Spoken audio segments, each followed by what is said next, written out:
Dinner rush, low lights, one impossible table. Sarah sets down a menu for a mysterious billionaire and freezes at the flash of a diamond ring. The engraving is the same as her missing mother's. One order will upend everything she believes about her past, unlock a secret that bridges decades, and tie two broken hearts across lines money was supposed to draw. Sometimes destiny slips you the check with your name on it. The fluorescent lights of Miller's diner buzzed overhead as Sarah. Martinez wiped down the same table for the third time, her cloth moving in mechanical circles, while her mind wandered to the stack of unpaid bills hidden beneath her mattress. At 25, she had calluses on her hands that told stories of double shifts and dreams deferred, but her dark eyes still held the spark of someone who refused to give up entirely.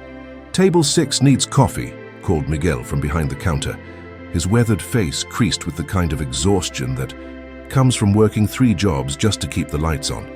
Sarah nodded, grabbing the steaming pot with practiced efficiency. She had been working at the diner for 3 years now, ever since she aged out of the foster system with nothing but a high school diploma and an unshakable determination to find the mother who had vanished when she was 8 years old. The bell above the door chimed, and Sarah glanced up to see a man in an impeccably tailored charcoal suit sliding into the corner booth. He looked completely out of place among the truckers and late-night workers who usually frequented Miller's, his silver hair perfectly styled and his hands manicured in a way that spoke of wealth and privilege. But it was the ring on his left hand that made Sarah's breath catch in her throat.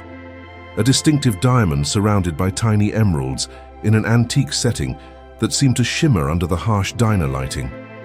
Her heart began to race as memories flooded back. Memories of her mother's hands as she tucked Sarah into bed, that same ring catching the lamplight as she smoothed the covers. Elena Martinez had worn that ring every single day until the morning she disappeared, leaving behind only a note that Sarah had memorized word for word. "I have to go away for a while, Mika. I love you more than the stars love the night sky. I will find you again." 22 years had passed since that morning, and Sarah had never stopped looking for traces of her mother. She had spent countless hours in libraries, scrolling through missing persons databases, following every lead that promised to bring Elena home. But here, in this run-down diner at 11:30 on a Tuesday night, sat a stranger wearing her mother's ring. Sarah's hands trembled as she approached his table, the coffee pot suddenly feeling impossibly heavy. The man looked up as she neared, and she was struck by the deep sadness in his grey eyes, a grief so profound it seemed to have settled into the very lines of his face. "Coffee?" she managed to ask, her voice barely above a whisper. He nodded, studying her with an intensity that made her uncomfortable. "You have beautiful eyes," he said softly, his voice carrying a slight accent she couldn't quite place. "They remind me of someone I once knew." Sarah's pulse quickened as she poured the coffee, her eyes fixed on the ring. Up close, she could see the tiny inscription inside the band. The same. Cursive E she remembered tracing with her small finger as a child. There was no doubt in her mind. This was her mother's ring. "Sir," she said, setting the pot down with shaking hands, "I need to ask you something, and I hope you won't think I'm crazy." Alexander Blackwood, though Sarah didn't know his name yet, looked up sharply at the tremor in her voice.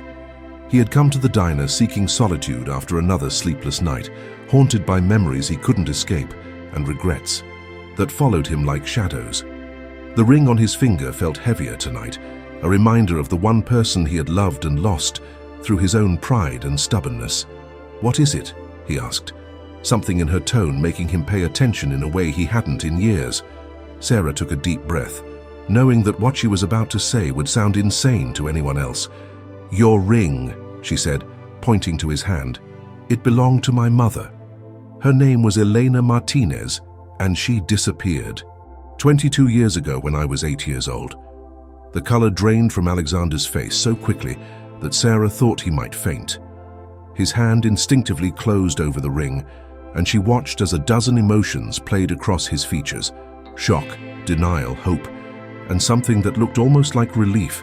"That's impossible," he whispered, but his voice lacked conviction. He studied Sarah's face with new intensity, taking in the curve of her cheekbones, the way her dark hair caught the light, the stubborn tilt of her chin that was so achingly familiar, it made his chest tight. "She had the same eyes as you," he said finally, his voice barely audible. "The same way of looking at the world, like she could see straight through to a person's soul." Sarah's legs felt weak, and she gripped the edge of the table for support. "You knew her. You knew my mother." The few other customers in the diner seemed to fade away as Alexander struggled with a decision that would change everything. For over 2 decades, he had carried the weight of what he had done, the choices that had driven Eleanor away, and cost him the only happiness he had ever known. He had built an empire worth billions, but every success felt hollow without her beside him to share it. "Sit down," he said quietly, gesturing to the seat across from him. "Please." Sarah glanced around the nearly empty diner, then at Miguel, who was absorbed in his crossword puzzle behind the counter. She slid into the booth, her whole body thrumming with anticipation and fear. Whatever this man was about to tell her, she knew it would change everything. "My name is Alexander Blackwood," he began, his fingers still unconsciously covering the ring. "And yes, I knew your mother. I knew Elena Martinez better than I've ever known anyone in my life." The words hung in the air between them like a bridge spanning decades of separation and loss. Sarah felt tears prick at the corners of her eyes as the first piece of the puzzle that had haunted her entire adult life finally clicked into place. "Where is she?" Sarah asked, the question that had tormented her for so many years finally finding its voice. Is she alive?" Alexander's face crumpled, and Sarah saw him age 10 years in an instant. The confident businessman disappeared, replaced by a broken man carrying a burden too heavy for any one person to bear. "I don't know," he admitted, the words seeming to tear. "Something inside him. And that's been my punishment for the last 22 years. Sarah felt her world tilt on its axis. This wasn't the reunion she had dreamed of, the moment when she would finally get answers and her mother would walk back into her life.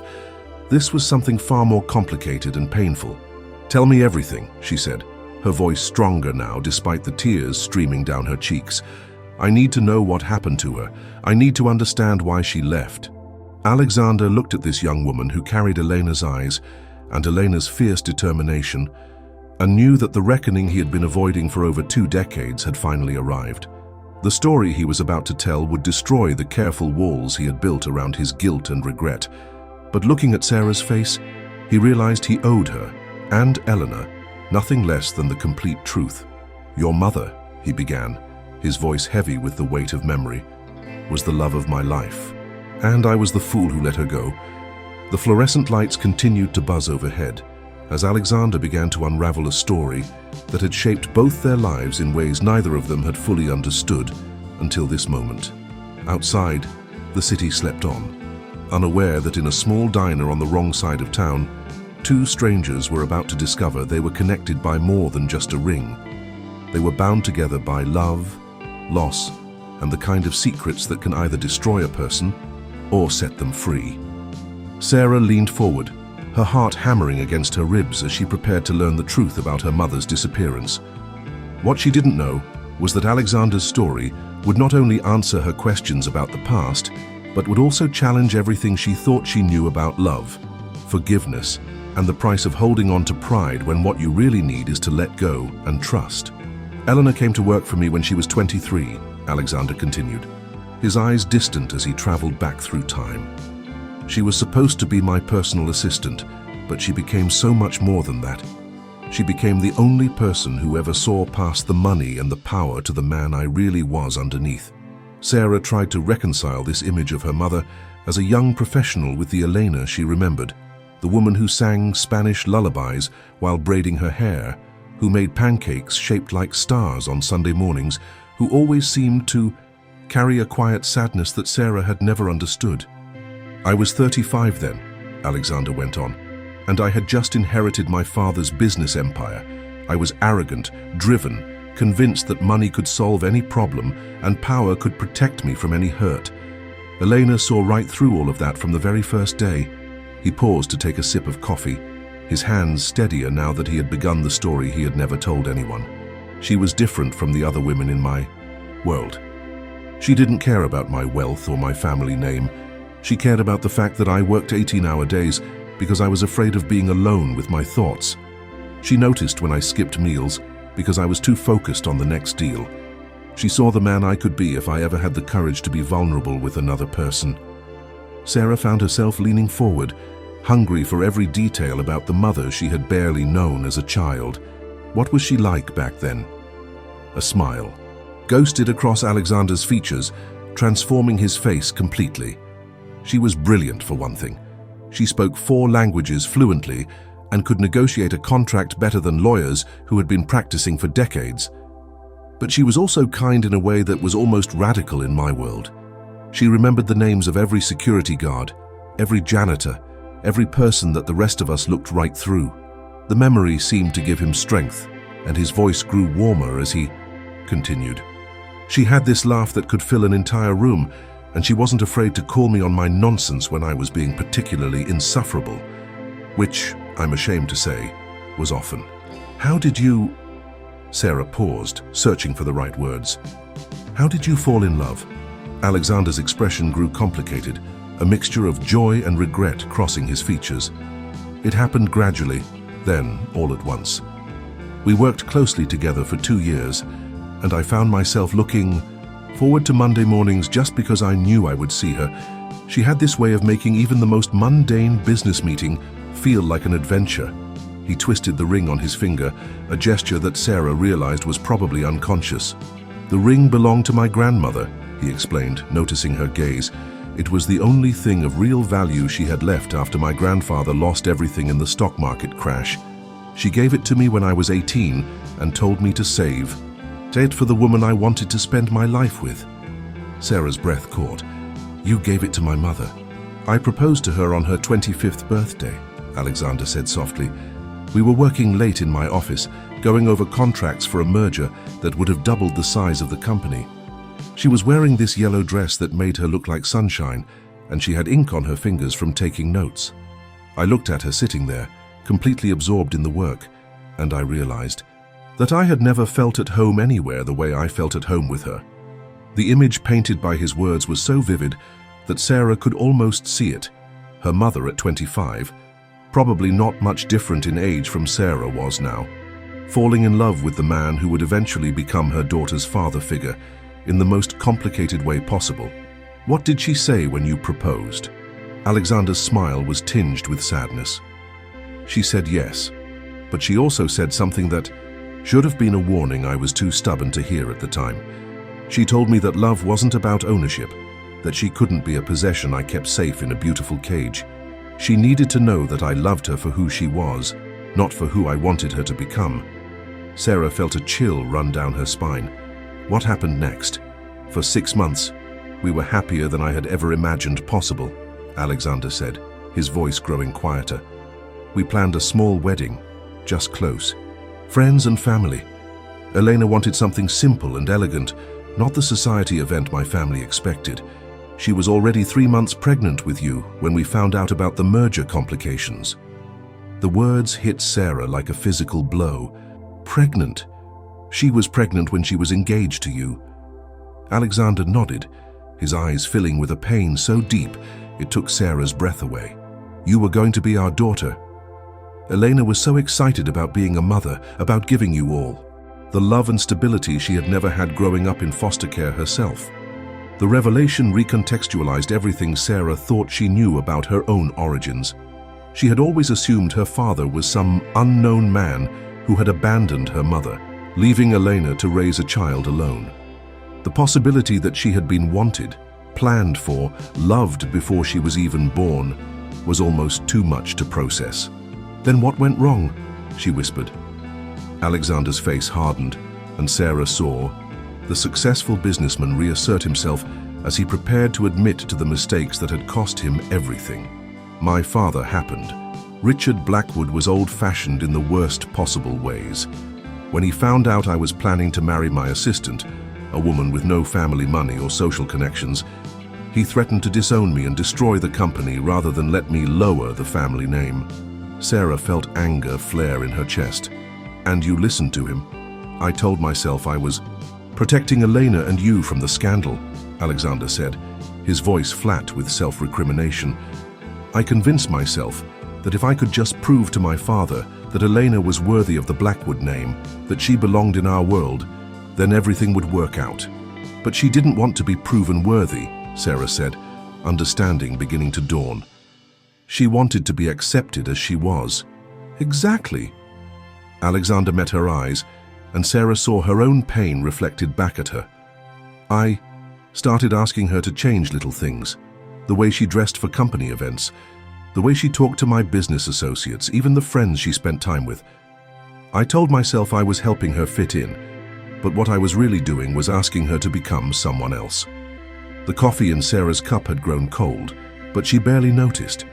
She was completely absorbed in this story that was reshaping everything she thought she knew about her own life. Elena tried to adapt at first, Alexander continued. She bought expensive clothes and learned the right things to say at dinner parties, but I could see her spirit dimming a little more each day. The woman who had fearlessly challenged me in business meetings became quiet and careful around my family and friends. When did things fall apart completely? Alexander was quiet for so long that Sarah thought he might not answer. When he finally spoke, his voice was barely audible. The night of our engagement party, my father had insisted on throwing this elaborate celebration at the country club. Elena was 6 months pregnant by then, and she looked beautiful but tired.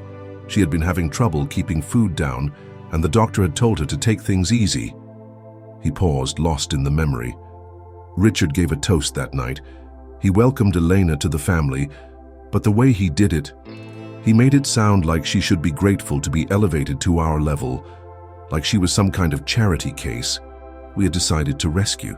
Sarah felt sick imagining her young, pregnant mother standing in a room full of strangers who saw her as an outsider trying to climb above her station. Eleanor excused herself and went to the ladies' room, Alexander went on. I should have followed her immediately, but I was busy accepting congratulations and talking business with some potential clients. When I finally went to find her 20 minutes later, I discovered her crying in the bathroom while two of the other women at the party discussed whether I was going through a phase with the hired help. The image was so painful that Sarah had to close her eyes. What did you do? I confronted the women, of course, but the damage was done. Elena had heard enough to understand that no matter what she did, no matter how she changed herself, I would always be asking her to prove she deserved to be loved by me. Alexander's voice cracked slightly. We drove home in complete silence. When we got to our apartment, she sat me down and told me that she couldn't marry me.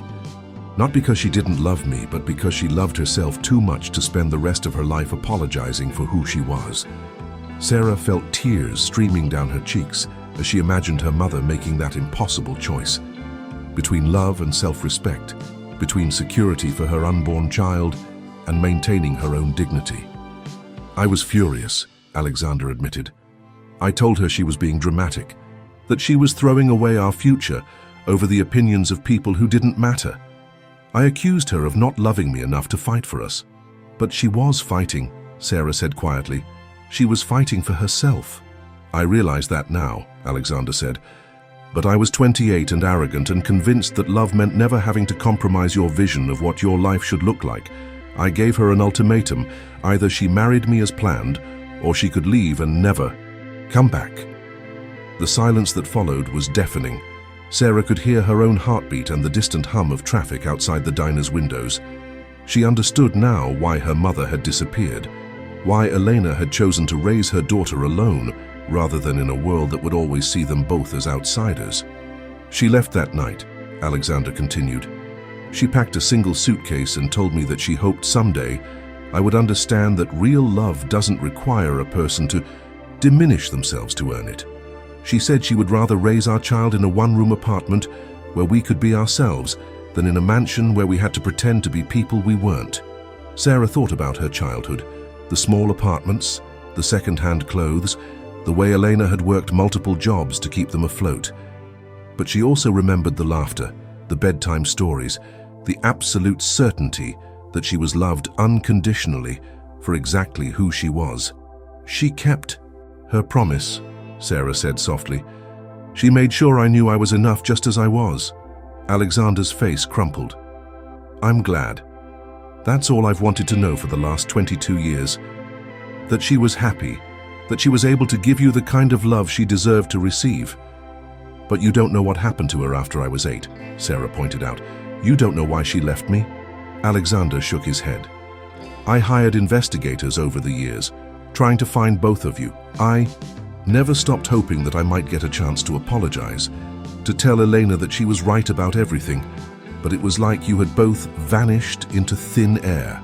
Sarah felt a familiar ache in her chest, the same hollow feeling that had driven her to spend years searching for traces of her mother.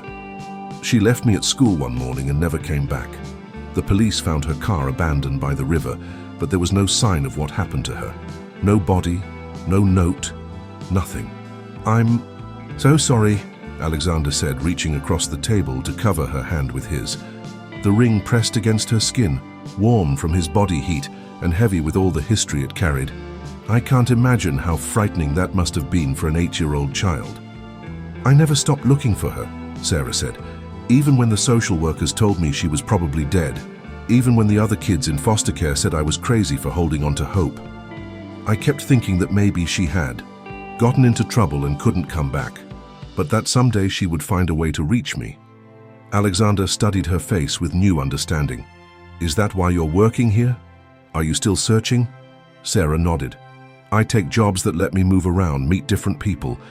I figured if she was out there somewhere, maybe she was looking for me too. Maybe our paths would cross eventually if I just kept putting myself in places where she might find me. The dedication and hope in...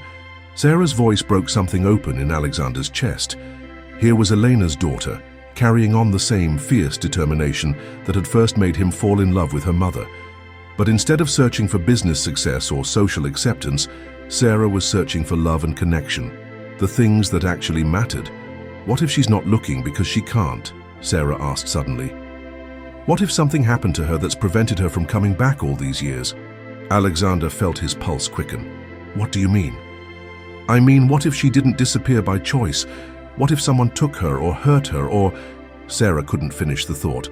The possibility hung in the air between them like a dark cloud. Alexander had spent so many years assuming Elena had built a new life somewhere, maybe even found someone who could love her the way she deserved. The idea that she might have been in danger, might have needed help that never came, was almost too painful to consider. We have to find out, he said suddenly, his voice filled with a determination Sarah hadn't heard before. We have to know what really happened to her. Sarah looked at this man who had loved her mother and lost her through his own mistakes and felt something shift inside her chest.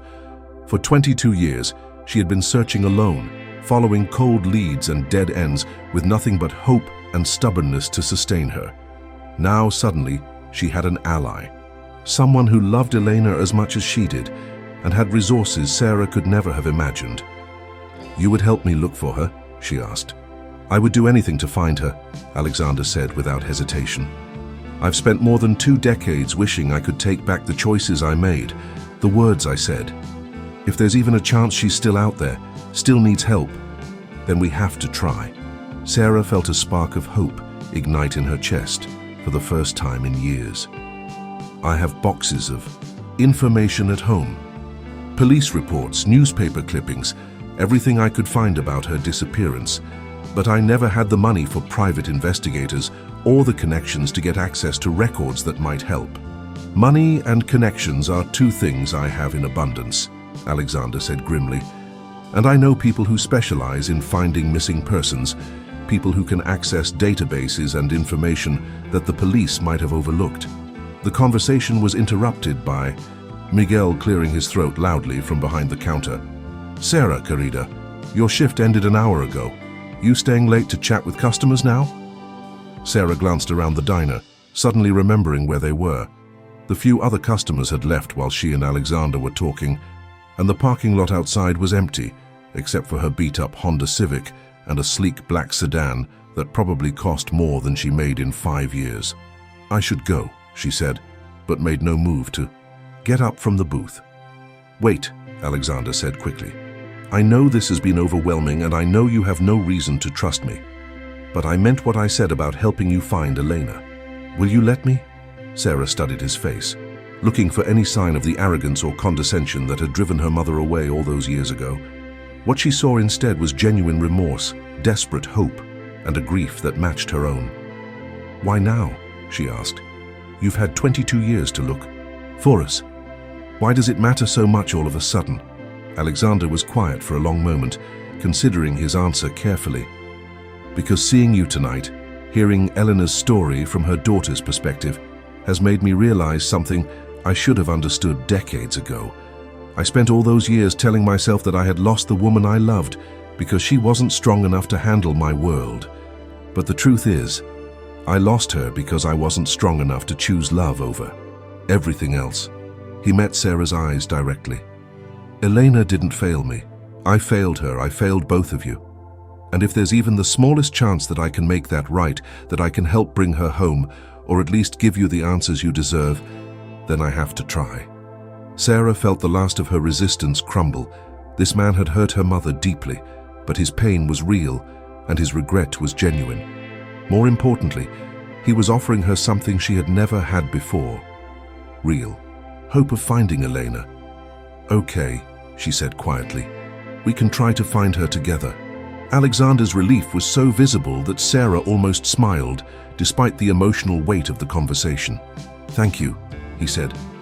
"I know I don't deserve your trust, but I promise I won't let you down the way I let your mother down."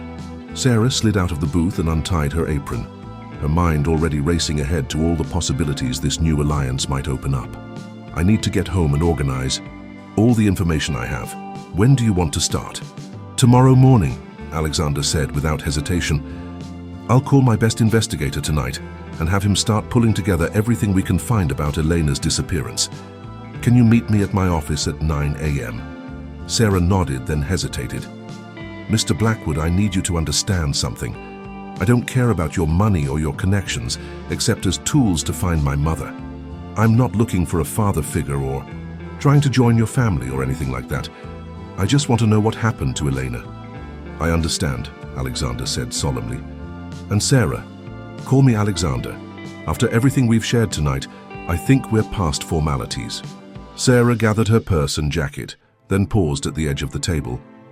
"Can I ask you something? Anything. If we find her, if she's still alive, are you hoping to get back together with her?" Alexander considered the question seriously. "I'm hoping to apologize to her," he said finally. "I'm hoping to tell her that she was right about everything, that I should have chosen her over my family's approval and my own pride. As for anything beyond that," he shrugged, "that would be up to Elena. I gave up the right to have expectations about her feelings the night I let her walk away." Sarah nodded, satisfied with his answer. "I'll see you tomorrow morning then." She walked toward the door, then turned back one more time.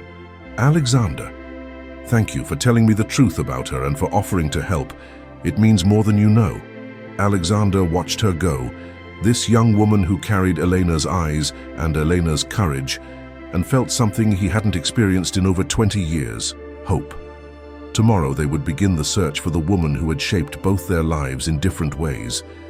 Tonight, for the first time in decades, Alexander Blackwood would go to sleep with a purpose that had nothing to do with business deals or financial success. As Sarah pushed through the diner's door into the cool night air, she looked up at the stars scattered across the dark sky and whispered the same prayer she had whispered every night for the past 14 years. "Please let me find you, Mama. Please let me bring you home." What neither Sarah nor Alexander knew as they parted ways that night was that Elena Martinez was closer than either of them imagined, living under an assumed name just 40 miles away in a small coastal town where she worked as a librarian and tried every day not to think about the daughter and the man she had left behind. The car accident that had stolen her memories of the past had also stolen her ability to remember the faces that haunted her dreams, but something deep in her heart still pulled her toward the city where her old life waited. The ring that had started this reunion would soon lead to another, but first, Sarah and Alexander would have to navigate the complicated process of learning to trust each other while confronting the possibility that the woman they both loved might not remember either of them when they finally found her.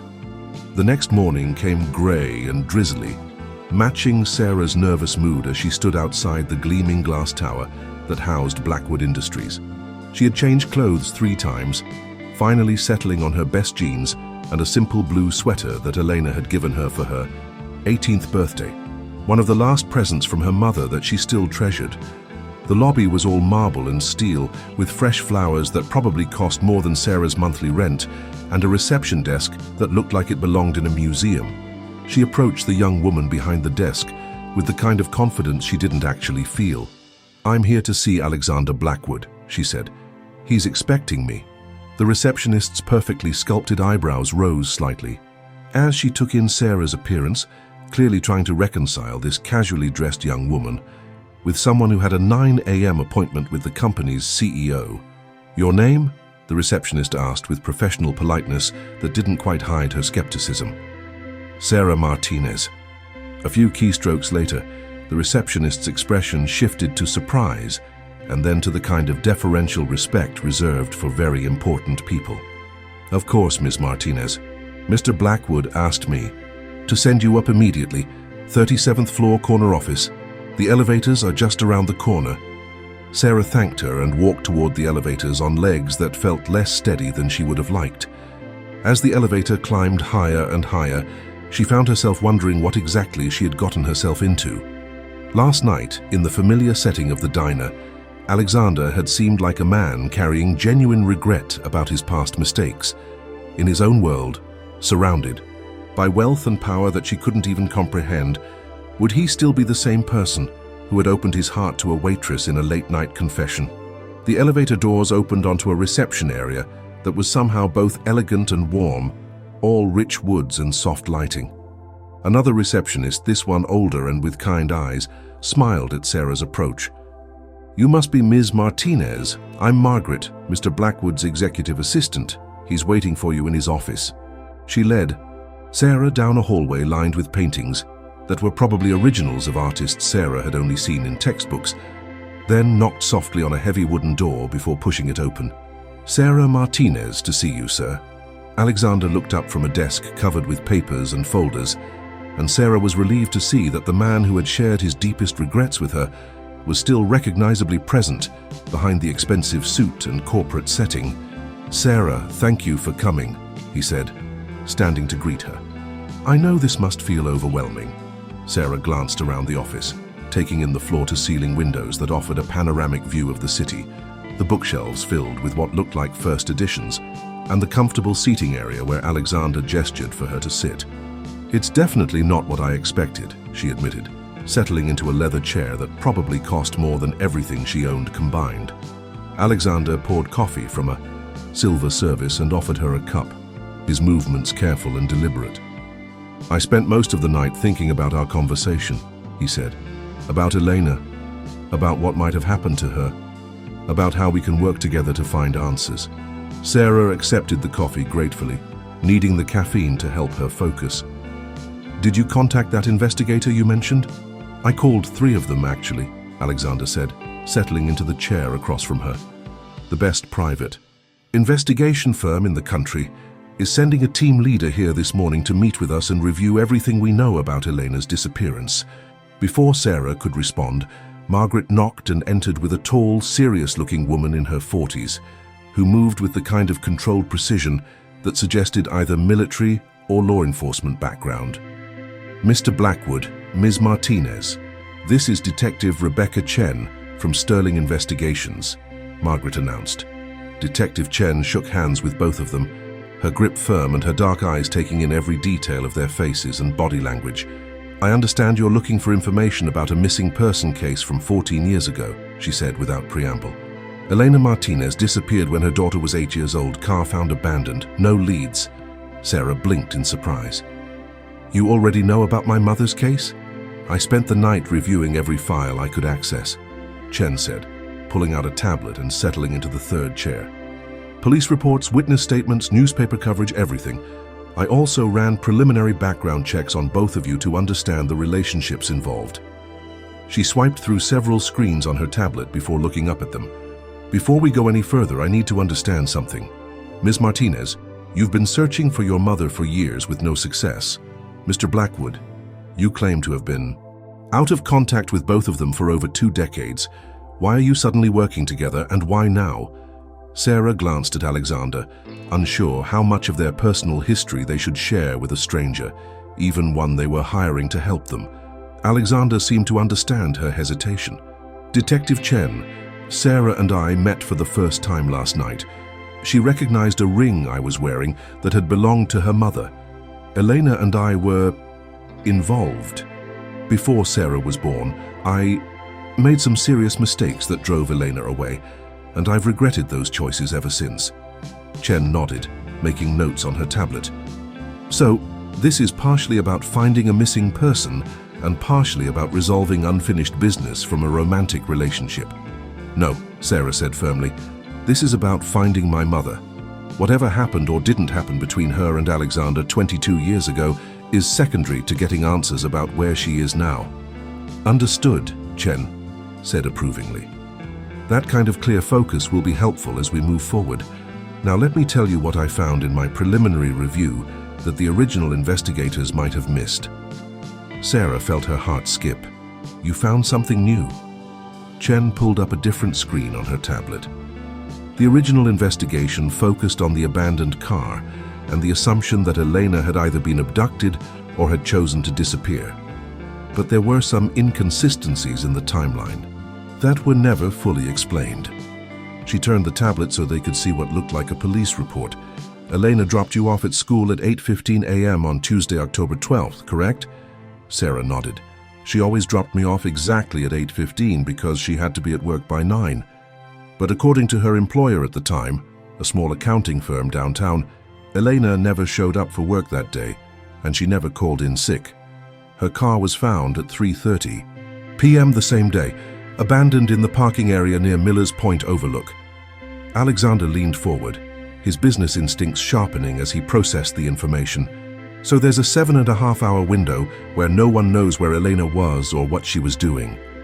Exactly, Chen confirmed. But here's what's interesting. I found a gas station receipt from that morning that the police somehow missed. Elena purchased gas at a station 15 miles outside the city at 9:45 a.m., almost 2 hours after she should have been at work. Sarah felt her pulse quicken. She was driving somewhere specific. She wasn't just randomly wandering around. That's my assessment as well, Chen agreed. The gas station is on the route to 3 possible destinations: the coast, the mountains, or the state border. Given the timeline and the location where her car was found, I believe she was heading toward the coast. Alexander studied the map Chen pulled up on her tablet. Miller's Point is about an hour from that gas station. If she was there by 3:30, what was she doing for the other 5 hours? That's what we need to find out, Chen said. But I have a theory. I think Elena was meeting someone that day, someone she had arranged to see in advance. The fact that she didn't call in sick to work suggests this meeting was either spontaneous or secretive enough that she didn't want to leave a paper trail. Sarah felt a chill run down her spine. You think someone lured her away from her normal routine? It's possible, Chen said carefully. Or it's possible she was trying to handle some kind of problem on her own. Were there any unusual circumstances in her life around that time? Financial difficulties, legal issues, problems with former relationships? Sarah racked her brain, trying to remember anything unusual about her mother's behavior in the weeks before she disappeared. She had been more stressed than usual, she said slowly. She was working a lot of extra hours and she seemed, I don't know, worried about something. But whenever I asked her about it, she would just say everything was fine and change the subject. Alexander felt something cold settle in his stomach. Detective Chen, is it possible someone from my family or my business associates might have contacted Elena, threatened her, or tried to pay her to stay away from me? The question hung in the air like a dark cloud. Sarah stared at Alexander as the implications sank in. You think your family might have hurt her? I don't know, Alexander said honestly, but my father was capable of almost anything when it came to protecting what he saw as the family's interests, and there were people in my business circle who might have seen Elena as a potential threat or embarrassment. Chen made more notes on her tablet. Mr. Blackwood, I'll need a list of anyone who might have had knowledge of your relationship with Elena and the resources to take action against her. family members, business partners, anyone with both motive and means. Most of them are dead now, Alexander said grimly. My father died 10 years ago, and several of his closest associates have passed away as well. But I can give you names and have my legal team provide access to any relevant documents. Sarah felt overwhelmed by the new possibilities Chen's investigation had opened up. For 14 years, she had assumed her mother had simply encountered some random tragedy. A car accident, a crime of opportunity, something that had nothing to do with the life Eleanor had built for them. The idea that her disappearance might have been orchestrated by people with specific motives was both terrifying and somehow hopeful. Detective Chen, Sarah said, what are the chances that my mother is still alive? Chen studied her with compassionate but realistic eyes. After 14 years, the statistical likelihood is low. But the fact that no body was ever found, combined with these new timeline discrepancies, suggests that whatever happened to Elena was planned rather than random. Planned events are more likely to result in survival, even if the circumstances are complicated. She paused, choosing her words carefully. There's something else I discovered that the original investigators didn't pursue fully. 3 days after Elena's car was found, a woman matching her description was admitted to St. Mary's Hospital in Millfield, about 60 miles up the coast, with severe head trauma and no identification. Sarah's heart stopped. What happened to her? The woman survived, but she had complete retrograde amnesia.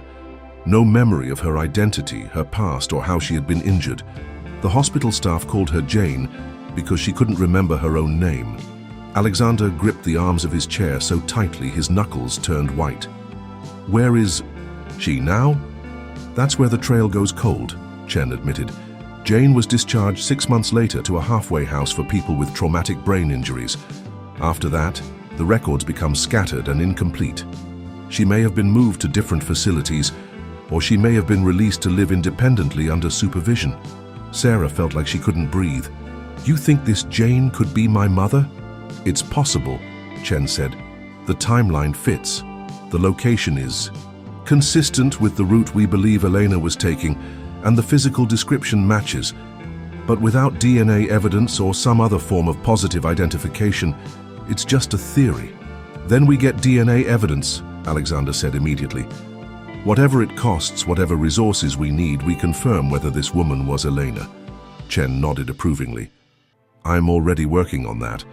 I have contacts at the hospital who may be able to help me access the medical records and any biological samples that might still be on file. But I need to warn you both, even if we can prove this Jane was Elena, finding her current location after 14 years won't be easy. Sarah stood up abruptly and walked to the wall of windows, staring out at the city spread below them. Somewhere out there, her mother might be alive, living under a different name with no memory of the daughter who had never stopped looking for her. Sarah? Alexander's voice was gentle behind her. Are you okay? She turned around and both he and Chen could see the tears streaming down her face. What if we find her and she doesn't remember me?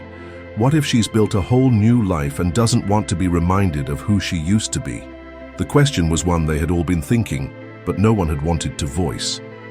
Alexander stood and walked over to her, his own eyes bright with unshed tears. Then we love her anyway, he said quietly. We love her enough to let her choose what she wants her life to look like, even if it doesn't include us. Chen watched this exchange with the kind of professional empathy that came from years of reuniting families and delivering difficult news. One step at a time, she said practically. Let's focus on finding out if Jane was Elena, and if she was, where she is now. We can worry about the emotional complexities once we have more facts. Sarah wiped her eyes and nodded. How long will it take to get DNA results? If the hospital still has samples, and if I can navigate the legal requirements for accessing them, we could have preliminary results within a week, Chen said. I'm also going to start tracking down anyone who worked at the halfway house where Jane was placed, see if any of them remember her or know what happened to her after discharge. Alexander returned to his seat, his mind already shifting into the strategic planning mode that had made him successful in business. Detective Chen, money. Here's no object for this investigation. Whatever resources you need, whatever experts you want to consult, Whatever legal fees are required to access sealed records, consider it approved. I appreciate that, Chen said, but I need to set some ground rules before we proceed.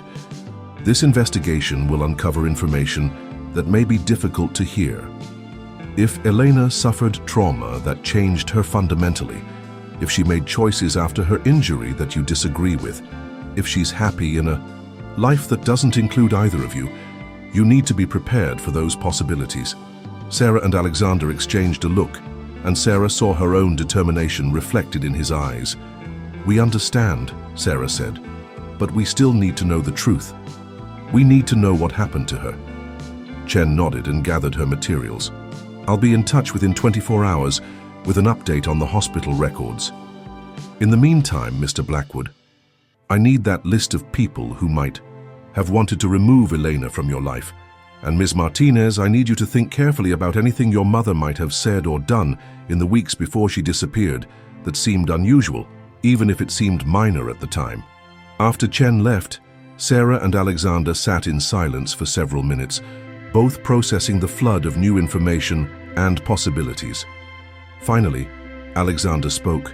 "I need to ask you something, and I want you to be honest with me." Sarah looked at him, warily. "What?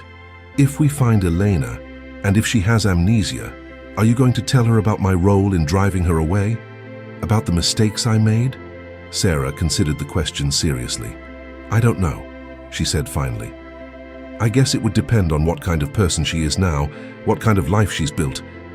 If telling her the truth would hurt her or make her unhappy, then maybe some secrets are better kept." Alexander nodded, relief evident on his face. "Thank you.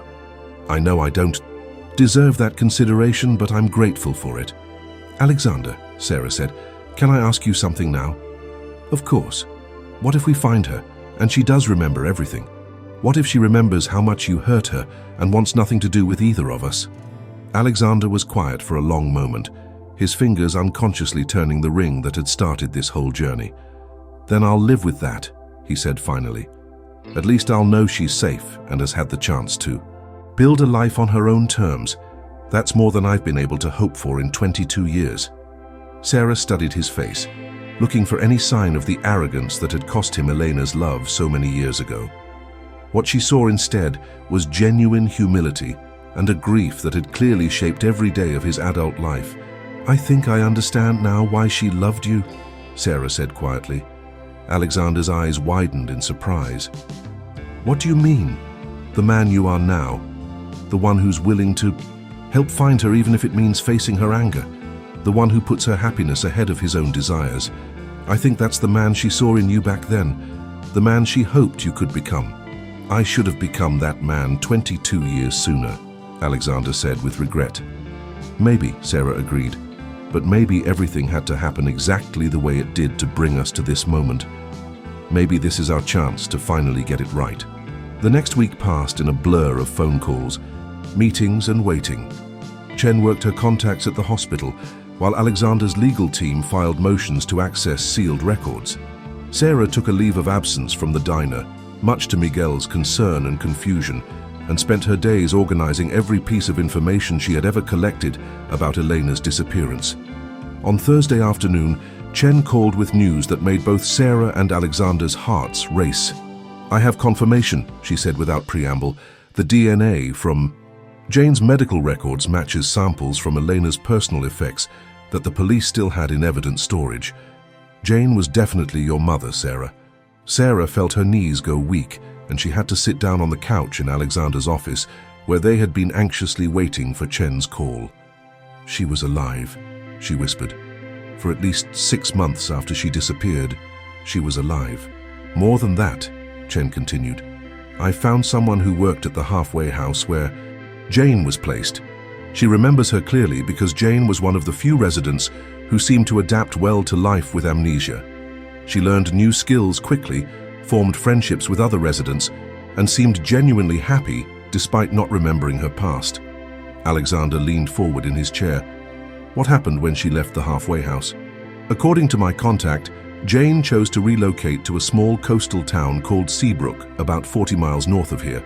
She was placed in a supervised independent living program, and got a job at the local library. That was 13.5 years ago. Sarah's heart was pounding so hard she could barely speak. Is she still there? That's what I'm going to find out tomorrow, Chen said. I'm driving to Seabrook to see what records I can find and whether anyone remembers a woman who fits Elena's description. If she stayed in the area, there's a good chance someone will know where she is now. After they hung up, Sarah and Alexander sat in stunned silence. The possibility that Elena was not only alive but living relatively nearby was almost too overwhelming to process. What if she's married? Sarah said suddenly. What if she has a whole new family that she loves and doesn't want to lose? Then we'll be happy for her, Alexander said, though his voice betrayed how difficult that would be. The important thing is that she's safe and has been able to build a life for herself. But what if she wants to remember? What if she's been hoping all these years that someone would find her and help her piece together her past? Alexander reached across the space between their chairs and took Sarah's hand. One day at a time, he said, echoing Chen's earlier advice. Tomorrow we'll know more. That night Sarah barely slept. She kept imagining different scenarios. Eleanor working happily in a library, surrounded by books and unaware that anyone was looking for her. Eleanor alone and confused, desperately trying to remember a life that had been stolen from her. Eleanor with a new husband and children, content in a life that had no room for a daughter she couldn't remember. When her phone rang at 7 a.m., Sarah was already awake and dressed, pacing around her small apartment with nervous energy. I found her, Chen said without any preamble. Sarah's heart stopped. What? Elena Martinez, now going by the name Jane Collins, has been living in Seabrook for the past 13.5 years. She works as the head librarian at the Seabrook Public Library, lives alone in a small house near the water, and is well liked by everyone in town. Sarah sank onto her couch, overwhelmed by relief and terror in equal measure. She's alive. She's really alive. She's alive and by all accounts doing well, Chen confirmed. But Sarah, there's something else you need to know. Sarah's stomach clenched. What? I spoke with several people who know Jane well. They all mentioned that she sometimes talks about dreams she has. Dreams about a little girl with dark hair and eyes. She's told people that she feels like she had a daughter once, but she can't remember anything concrete about her. Tears streamed down Sarah's face as the words sank in. Her mother had been dreaming about her for 14 years, carrying some deep memory of their bond, even when everything else was lost. Does she seem happy? Sarah asked. According to everyone I spoke with, yes. She's built a good life for herself. She's involved in community theater, volunteers at the animal shelter, has close friendships. But there's also a sadness about her that people have noticed, like she's always looking for something she can't quite name. Sarah closed her eyes, imagining her mother living alone by the sea, surrounded by books and cats and friends, but always carrying the echo of a love she couldn't quite remember. I want to see her, Sarah said. I thought you might, Chen said. But we need to be very careful about how we approach this. A sudden confrontation with her past could be traumatic for someone with her type of brain injury. I think the best approach would be for you to visit the library as a normal patron first. Observe her from a distance. See how you feel about moving forward. Sarah was already reaching for her car keys. I can be there in an hour. Wait, Chen said firmly. Don't go alone. This is going to be emotional for you regardless of what happens. Take Mr. Blackwood with you for support. Sarah's first instinct was to protest. This felt like something she needed to do by herself. But then she remembered Alexander's pain the night he told her about Elena, and she realized that he deserved to see for himself that the woman he had loved was safe and happy. Okay, she said. I'll call him. An hour and a half later, Sarah and Alexander sat in his car outside the Seabrook Public Library, both too nervous to move. The building was charming and old-fashioned, with flower boxes in the windows and a hand-painted sign advertising a book sale the following weekend. Are you ready for this? Alexander asked quietly. Sarah stared at the front door, knowing that in a few minutes she would see her mother for the first time in 14 years. I don't think anyone can be ready for something like this. If it gets too overwhelming, we can leave at any time, Alexander reminded her. There's no pressure to do anything more than look today. Sarah nodded and opened the car door before she could lose her nerve. Let's go find her. The library was small and cozy, with worn wooden floors and the kind of comfortable shabbiness that comes from decades of use by people who truly love books. There were a few patrons browsing the stacks, and an elderly man at the circulation desk stamping due date cards with obvious satisfaction. "Excuse me," Sarah said, approaching the desk with Alexander close behind her. "Is the head librarian available? I wanted to ask about setting up a community reading program." The man looked up with a friendly smile. "That would be Jane. She's in the children's section right now, reading to the preschool group. Story time ends in about 10 minutes if you'd like to wait." Sarah felt her heart hammering as she and Alexander found seats in the reading area where they could observe the children's section through an archway.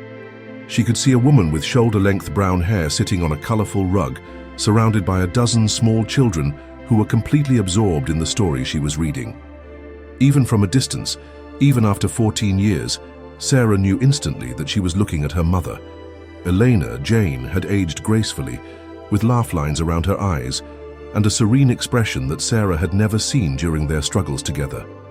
She was reading with animated voices for different characters, and the children were giggling and making sound effects along with the story.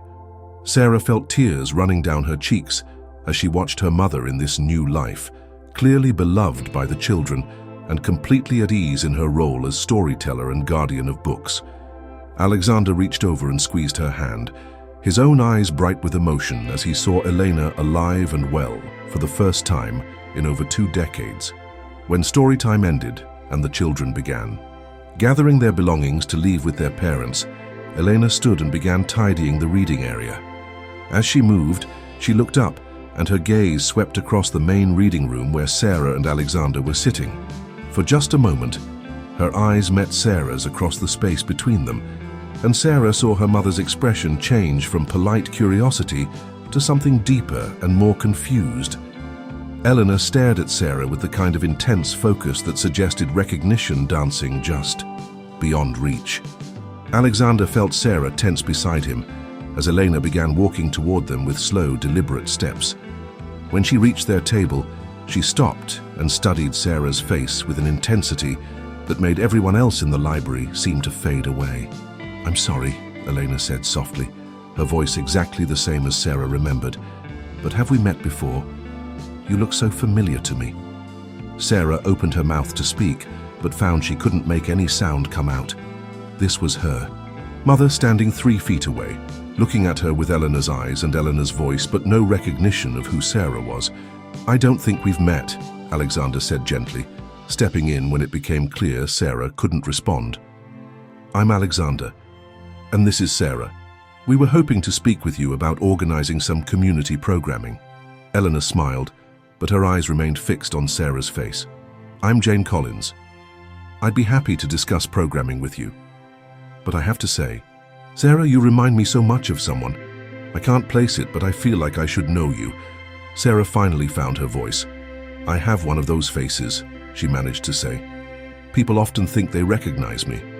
"Maybe," Elena said, but she didn't look convinced. "Would you like to come to my office so we can talk about your programming ideas?" Sarah nodded, not trusting herself to speak again. As they followed Elena toward the back of the library, Alexander leaned close to Sarah's. Are you okay?"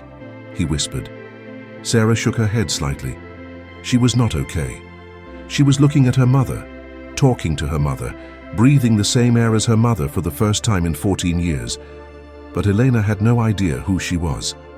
The woman who had sung her to sleep and braided her hair and promised to love her more than the stars loved the night sky was now a stranger named Jane, who felt only a vague sense of familiarity when she looked at her own daughter.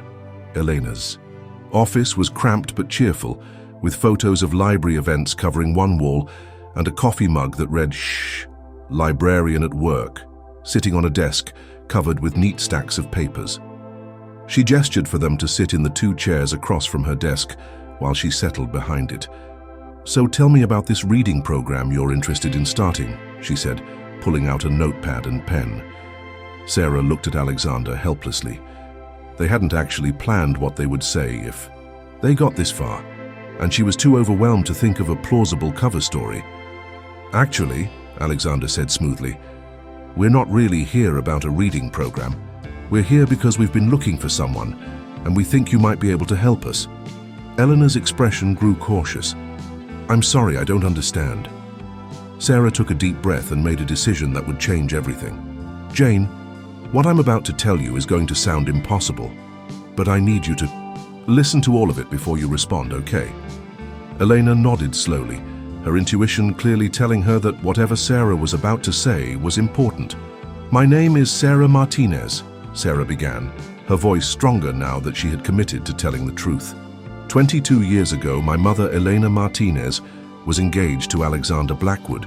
She was pregnant with me when their relationship ended, and she raised me alone until I was 8 years old. Elena's face had gone very pale, but she didn't interrupt. 14 years ago, my mother dropped me off at school one morning and never came back. Her car was found abandoned, and everyone assumed she was dead. But we recently discovered that a woman matching her description was found injured and suffering from amnesia, and was admitted to a hospital under the name Jane. Elena's hands were trembling now, and she gripped the edge of her desk for support.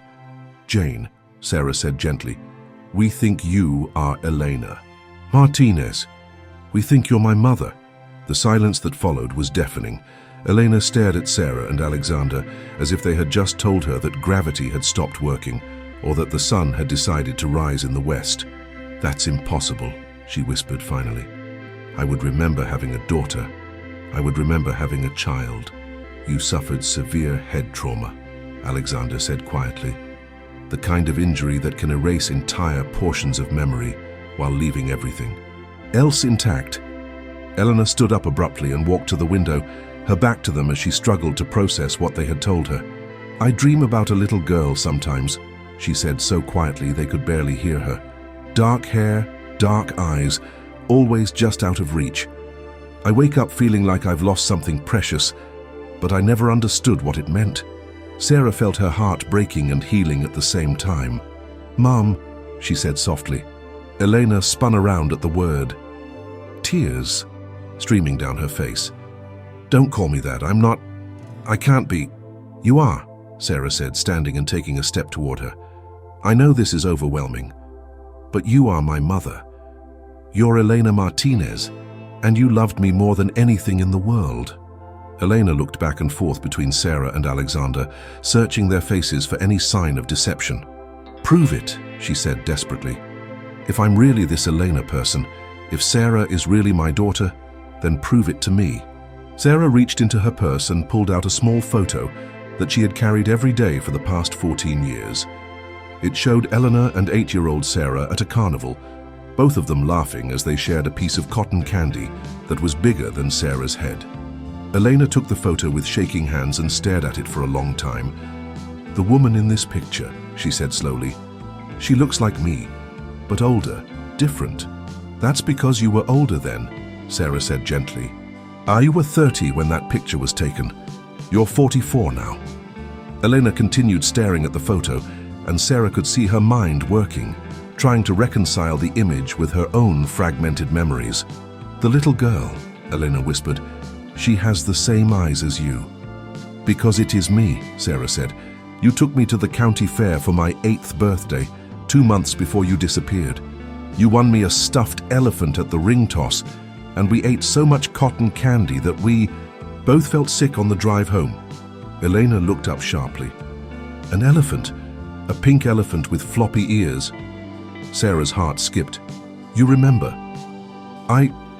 Elena pressed her hands to her temples as if trying to force memories to surface. "I have this elephant. I've had it for years, but I never knew why. I keep it on my nightstand because looking at it makes me feel safe somehow." Alexander leaned forward in his chair. "Elena, do you remember anything else? Anything about your life before the accident?" Elena shook her head in frustration. "It's all fragments, images that don't connect to anything. A man in a suit who made me sad. A small apartment with yellow walls. The smell of pancakes on Sunday mornings. None of it makes sense." "The man in the suit was Alexander," Sarah said carefully. "You were engaged to him before I was born, but the relationship ended badly. The apartment was ours. We lived there until you disappeared. And you made pancakes every Sunday morning because they were my favorite. Eleanor sat down heavily in her chair, the photo still clutched in her hands. This is too much. I need time to think. Of course, Alexander said immediately. We are not here to pressure you or force you to remember things that your mind isn't ready to handle. We just wanted you to know that you have people who love you and have never stopped looking for you. Elena looked at Sarah with eyes that held confusion, fear, and something that might have been hope. If you really are my daughter, she said slowly, then I abandoned you. I left an 8-year-old child alone in the world. No, Sarah said firmly. You didn't abandon me. Someone hurt you, took away your memory, and made it impossible for you to come home. That's not abandonment, that's tragedy. But you grew up without me, Elena said, fresh tears falling.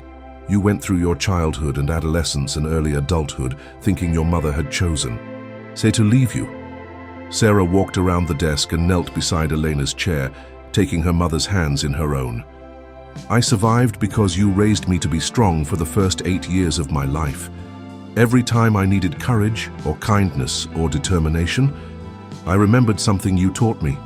You were never really gone because you made sure I carried the best parts of you with me. Elena stared down at their joined hands, and Sarah could see her struggling with emotions she didn't fully understand. What happens now? Elena asked quietly. That's up to you, Alexander said from across the room. If you want us to leave and never contact you again, we'll respect that decision. If you want time to process this information before deciding what kind of relationship you might want with Sarah, we'll respect that too. But if you want to try to remember, if you want to learn about the life you lived before the accident, we'll help you with that as well, Sarah added. There's no pressure either way. Eleanor was quiet for a long time, studying the photo and glancing between Sarah and Alexander as if trying to solve a puzzle with missing pieces. Finally, she spoke. I want to know, she said softly. I want to understand who I was, who you both were to me, but I need you to understand that the woman in this photo may be gone forever. Jane Collins is who I am now, and that person comes with her own life and her own relationships and her own way of being in the world. Sarah nodded, tears flowing freely now. I understand. I don't need you to become Elena again. I just need to know that you're safe and happy. Everything else is a bonus. Elena stood up and walked back to the window, looking out at the small town that had become her home. I have a life here, she said. Friends who depend on me, responsibilities I can't just abandon. If we're going to explore this connection between us, it has to be in a way that doesn't destroy what I've built.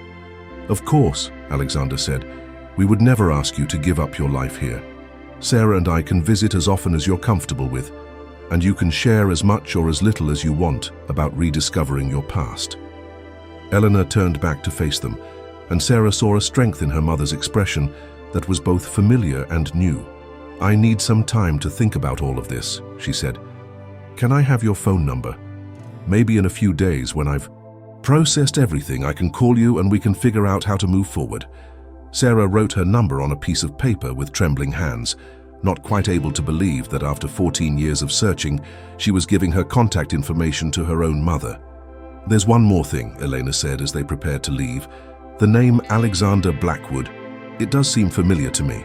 Not in a good way exactly, but not entirely bad either. Like a song I used to know but can't quite remember the melody. Alexander's face was carefully neutral, but Sarah could see the pain in his eyes. I made some serious mistakes in our relationship, he said quietly. If your memories of me return, you'll probably remember being hurt and angry. That's my burden to bear, not yours. Elena studied him with the same intensity she had focused on Sarah earlier. Were you a good man who made bad choices, or a bad man who occasionally did good things? The question was so direct and insightful that both Sarah and Alexander were momentarily speechless. Finally, Alexander answered, I was a man who was too proud and too scared to choose love over everything else when it mattered most. Whether that makes me good or bad isn't for me to decide. Elena nodded slowly. I appreciate your honesty, It makes me more inclined to trust that whatever happened between us, you've at least learned from it." As they walked back through the library toward the exit, Elena suddenly stopped next to the circulation desk. "Wait here for just a moment," she said, disappearing into the back office. She returned a minute later carrying a pink stuffed elephant with floppy ears, worn from years of being held and cherished by someone who didn't understand why it comforted her. "You said I won this for you at a carnival," Elena said to Sarah, holding out the elephant. "I've kept it all these years without knowing why. Maybe it belongs with you." Sarah took the elephant with shaking hands, remembering instantly the weight and texture of her favorite childhood toy. "Mr. Peanuts," she whispered. "What?" "That's what I named him, Mr. Peanuts, because his ears reminded me of peanut shells." Eleanor's eyes widened. "I call him Peanut," she said softly. "I've always called him Peanut, but I never knew why." They stared at each other across the space between past and present, mother and daughter connected by a stuffed elephant and the enduring power of love to transcend even the most devastating losses. "Keep him," Sarah said, trying to hand the elephant back. "You've taken care of him all these years. He belongs with you now." "No," Eleanor said firmly. "If what you've told me is true, if I really am your mother, then this elephant represents the last tangible connection between who I was and who I am now. I think you should have him back while I figure out how to bridge that gap." Sarah hugged Mr. Peanuts to her chest, breathing in the familiar scent of childhood comfort and maternal love. "Thank you," she whispered. As they finally reached the library's front door, Elena touched Sarah's arm gently. "I need you to know something," she said. "Even if I never remember being Elena Martinez, even if my memories never come back, I can see in your eyes that you were deeply loved by whoever I used to be. That matters, even if I can't access those feelings right now." Sarah felt her heart full to bursting with gratitude and hope, and the kind of love that had sustained her through 14 years of not knowing if her mother was alive or dead. "I love you too," she said simply. "The Elena who raised me, and the Jane who you've become. All of it. All of you." Elena smiled, and for just a moment Sarah could see echoes of the woman who had sung lullabies and made star-shaped pancakes and promised to love her more than the stars loved the night sky. "I'll call you in a few days," Elena promised. "We'll figure this out together." As Sarah and Alexander walked back to the car in silence, both of them emotionally drained from the encounter, Sarah realized that the search that had defined her entire adult life was finally over. She had found her mother, not as the Elena she remembered, but as someone new who carried pieces of their old life within her. It wasn't the reunion she had dreamed of, but it was something better.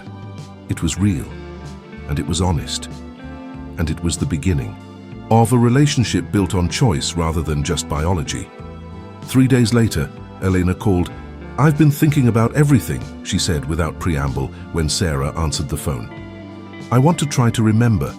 I want to understand who I was before the accident, and I want to get to know who you've become since then."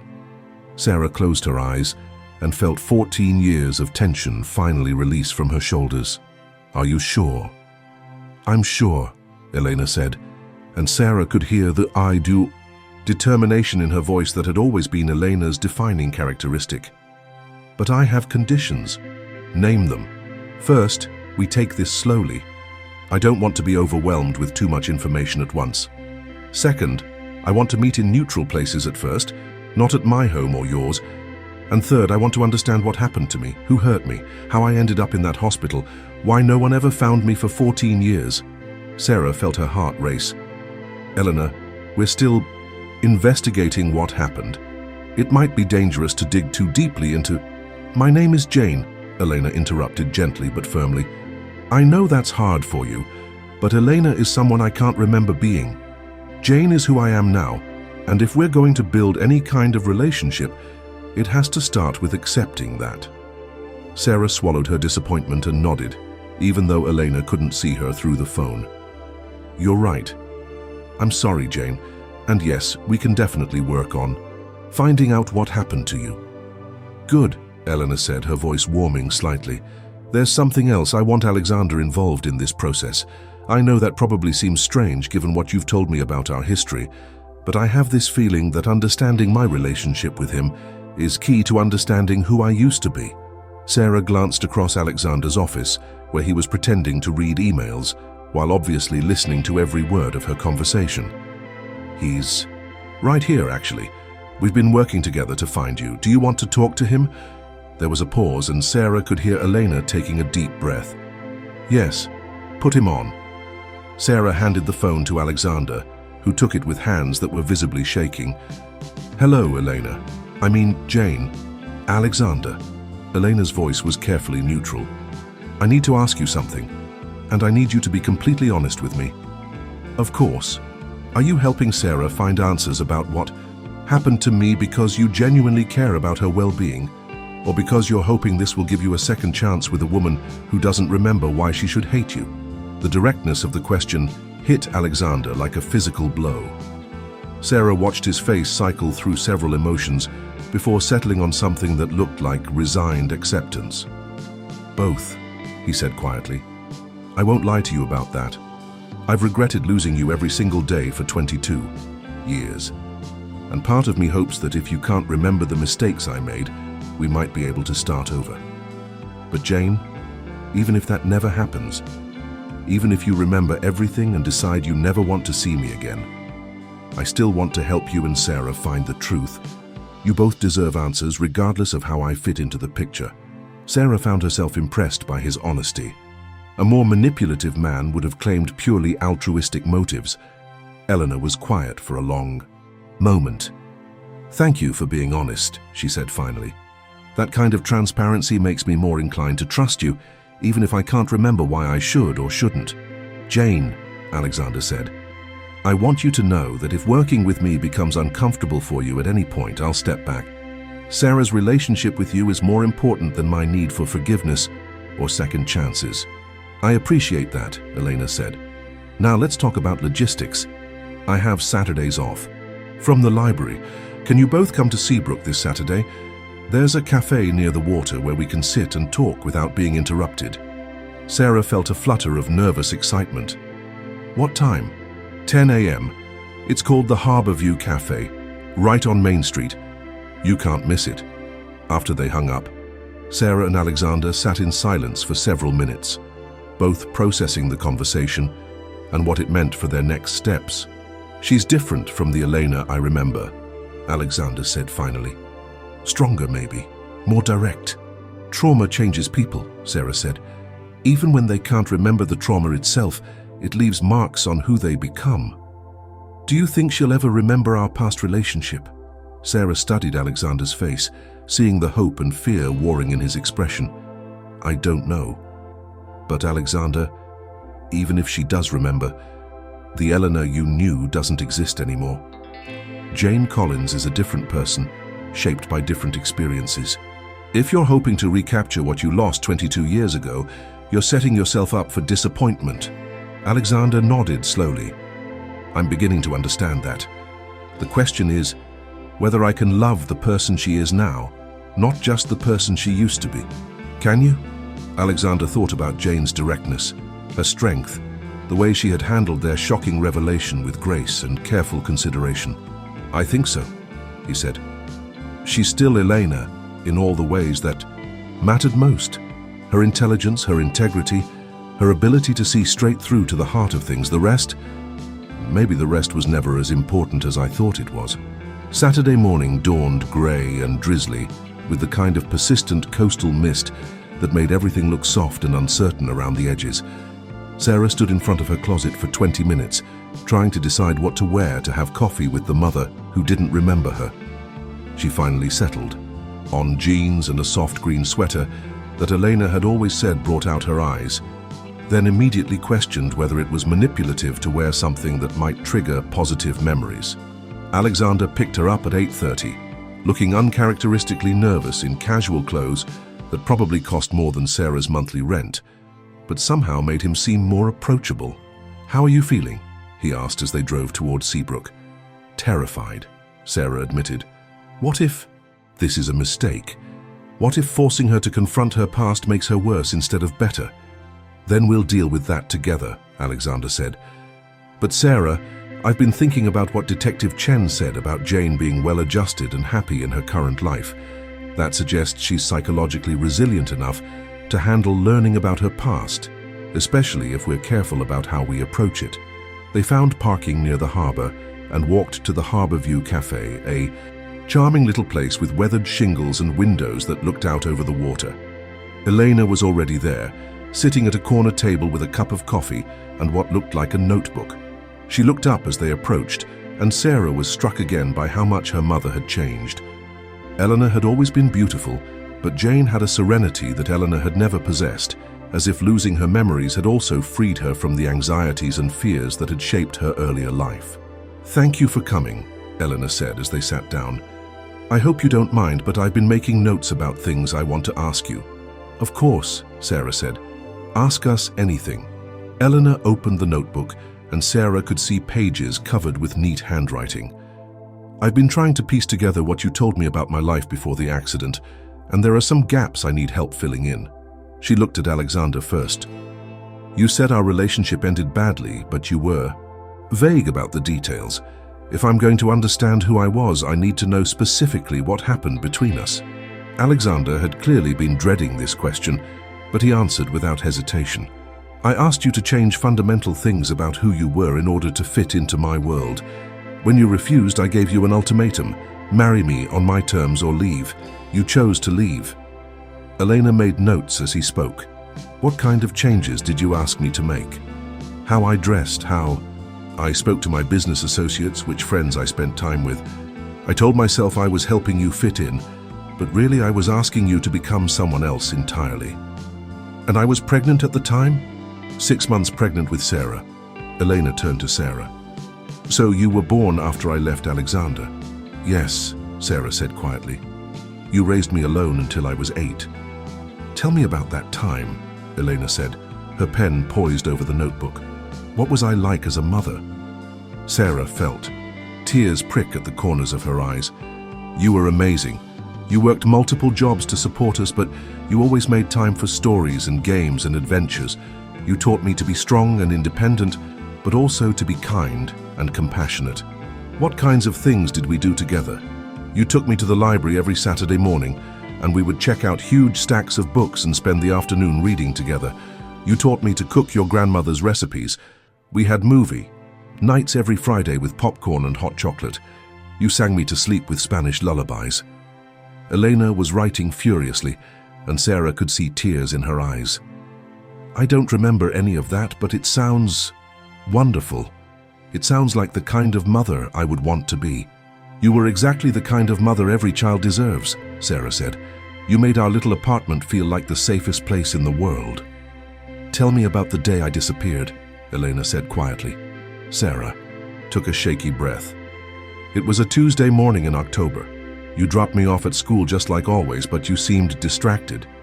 You kept checking your phone and you looked, I don't know, worried about something. When I asked if everything was okay, you said it was just work stress. Did I say anything unusual? Give you any special instructions or warnings?" "You hugged me longer than usual when you dropped me off," Sarah remembered. "And you told me you loved me more than the stars loved the night sky.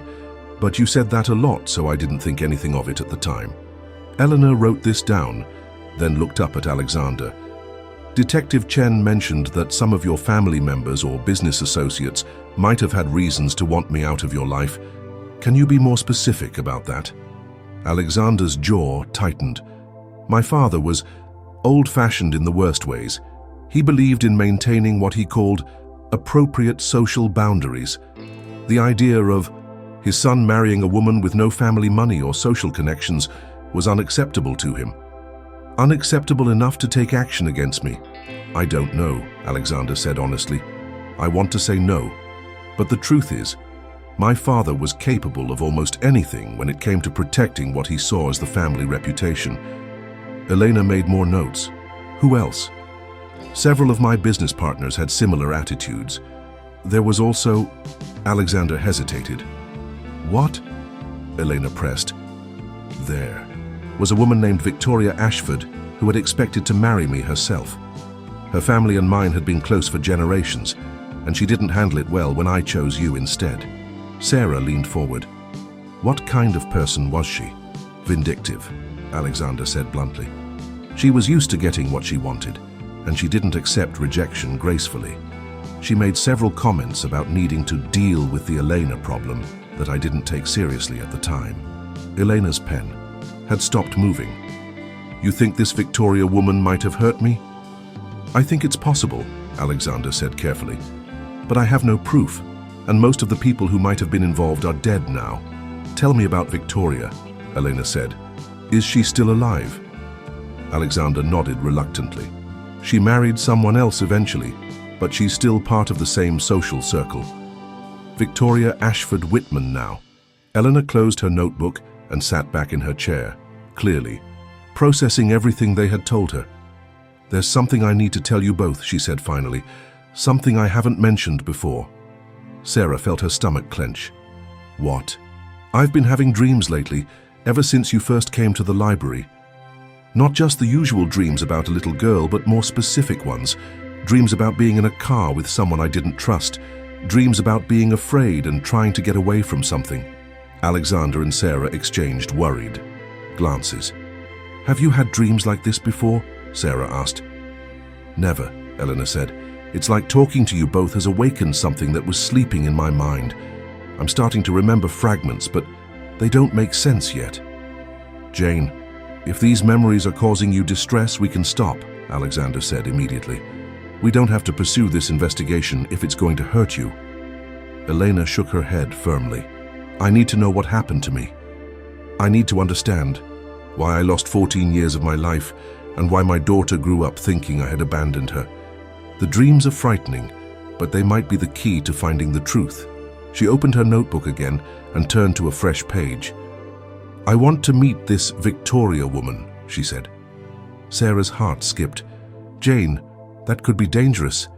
If she was involved in what happened to you, then I need to look her in the eye and see what happens, Eleanor said with the kind of determination Sarah remembered from childhood. Besides, I'm not the same person I was 14 years ago. I'm stronger now, more confident. I can handle whatever she might try to do. Alexander was already shaking his head. Absolutely not. If Victoria was involved in your disappearance, confronting her could put you in danger again. Or it could trigger the memories I need to understand what really happened, Elena countered. Alexander, you said yourself that you've regretted your choices for 22 years. This is your chance to actually help me instead of just feeling guilty about the past. The challenge in her voice was unmistakable, and Sarah could see Alexander struggling between his protective instincts and his desire to give Elena what she was asking for. If we do this, he said finally, we do it carefully. Victoria is unpredictable. We arranged to meet her in a public place, with Detective Chen nearby for backup. Agreed, Elena said immediately. Can you set up a meeting? Alexander pulled out his phone. I can try. Victoria's always been curious about what happened to you after our relationship ended. If I tell her I've found you and you've lost your memory, she'll want to meet you just to satisfy her own curiosity. He dialed a number and waited. After a few rings, a cultured female voice answered. Alexander Blackwood, the voice said with barely concealed surprise. It's been ages. To what do I owe this unexpected pleasure? Hello, Victoria, Alexander said, his tone carefully neutral. I have something to tell you that you're going to find very interesting. Sarah and Eleanor watched his face as he explained that he had found Eleanor alive but suffering from amnesia, that she was trying to piece together her memories from before the accident, and that he thought Victoria might be able to help provide some context about their social circle from that time period. How absolutely fascinating, Victoria's voice was clearly audible through the phone speaker. Poor Elena, not remembering anything about her past. Yes, I'd be delighted to meet with her and help however I can. The eagerness in Victoria's response made Sarah's skin crawl, but Elena seemed energized by the prospect of finally getting some answers. When and where? Alexander asked. Tomorrow afternoon, perhaps. I could meet you at the Riverside Country Club for lunch. It's the same place where we used to host all those lovely society events Elena found so challenging. Sarah saw Elena's jaw tighten at the condescending tone, but she simply nodded at Alexander to accept. 2 o'clock tomorrow, Alexander confirmed. We'll see you then. After he hung up, the three of them sat in silence for a moment, each lost in their own thoughts about what the next day might bring. Are you sure about this? Sarah asked Elena one more time. I'm sure, Elena said, but Sarah noticed her hands were trembling slightly as she closed her notebook. I've spent 14 years not knowing who I really am. Tomorrow I might finally start to remember. What none of them knew was that Victoria Ashford Whitman had spent the last 14 years believing that Elena Martinez was safely dead and buried, taking with her the secret that could destroy everything Victoria had built. The phone call from Alexander had sent Victoria into a panic that she was working hard to conceal, and she was already making plans to ensure that Elena's memories never fully returned. The meeting at the country club would indeed trigger Elena's lost memories, but not in the way any of them expected. And when the truth finally came to light, it would reveal a conspiracy that went deeper than just one jealous woman's desire for revenge. The next afternoon, Sarah stood in the parking lot of the Riverside Country Club, feeling like she was about to walk into a trap. The building was all white columns and manicured gardens, the kind of place where her mother had once felt like an outsider trying to prove she belonged. Elena emerged from Alexander's car looking nervous but determined, wearing a simple black dress that somehow made her look both elegant and approachable. She had spent the morning at the library, telling her colleagues she needed to take a personal day to meet with some old friends who were helping her with a family research project. Remember, Alexander said quietly as they walked toward the entrance. If anything feels wrong, if you start to feel overwhelmed or unsafe, we leave immediately. Elena nodded, but Sarah could see the steely resolve in her mother's eyes that meant she was committed to seeing this through, regardless of the consequences. Detective Chen had positioned herself at a table near the restaurant entrance, posing as a businesswoman having a late lunch while keeping a close eye on their meeting. Sarah took comfort in knowing help was nearby, even though she couldn't shake the feeling that they were walking into a situation none of them were fully prepared for. Victoria Ashford Whitman was waiting for them at a corner table with a perfect view of the dining room, her silver hair swept into an elegant chignon, and her jewelry catching the afternoon light streaming through the tall windows. She looked exactly like what she was, a woman who had been born into wealth and had never known a day of uncertainty or struggle in her entire life. But it was the expression in her eyes that made Sarah's blood run cold. Victoria was looking at Elena with the kind of predatory interest that a cat might show when cornering a particularly interesting mouse. "Elena, darling," Victoria said, rising to embrace Elena as if they were old friends. "You look absolutely wonderful, hardly changed at all." Sarah watched her mother's face carefully as Victoria hugged her, looking for any sign of recognition or reaction. Elena submitted to the embrace politely, but without warmth, her expression carefully neutral. "It's Jane now, actually," Elena said as they sat down. "I'm sorry, but I don't remember you at all. Alexander tells me we knew each other years ago." "Oh yes, we were quite close," Victoria said with a smile that didn't reach her eyes. "You were such a memorable addition to our little social circle." The way she said memorable made it clear she didn't mean it as a compliment, and Sarah felt her protective instincts flare. Alexander's jaw tightened, but he kept his expression carefully controlled. "Victoria," he said quietly, "Elena is trying to understand her past. Anything you can tell her about that time period would be helpful." "Of course," Victoria said, signaling for the waiter to bring champagne. "Though I have to say, Elena dear, losing your memory might have been a blessing in disguise. You were so troubled during those final months with Alexander." Elena leaned forward slightly. "Troubled how?" "Oh, you were always so worried about fitting in, so concerned that people were judging you. And of course they were, but that's hardly unusual for someone from your background trying to join our world." Sarah felt anger rising in her chest at Victoria's casual cruelty, but Elena remained calm, simply making mental notes about everything Victoria was revealing.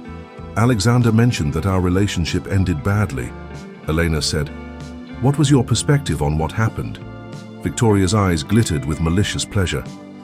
"Well, it was hardly surprising, was it? You were young and inexperienced, completely overwhelmed by the responsibilities that come with being part of an established family. And then when you got pregnant, Victoria shook her head sadly. Alexander's father was beside himself. Why? Elena asked bluntly. Because it meant Alexander would be tied to you forever, even if the relationship ended. A child creates permanent obligations, doesn't it? Especially when the mother is... Victoria paused delicately.